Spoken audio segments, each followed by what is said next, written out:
Hi, Claire with Roostin Woodworks, and what we have here is a standard classic burnt pine pedestal, and it is a 30-inch overall height.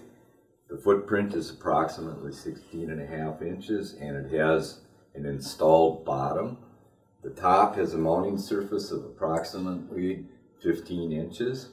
It's removable. You can add weight if you need to do so. This is a burnt pine with our special finish on it. Lasts forever, looks really nice. They are shipped free to the lower 48. Any questions, give us a holler at roostinridge.com. Thank you.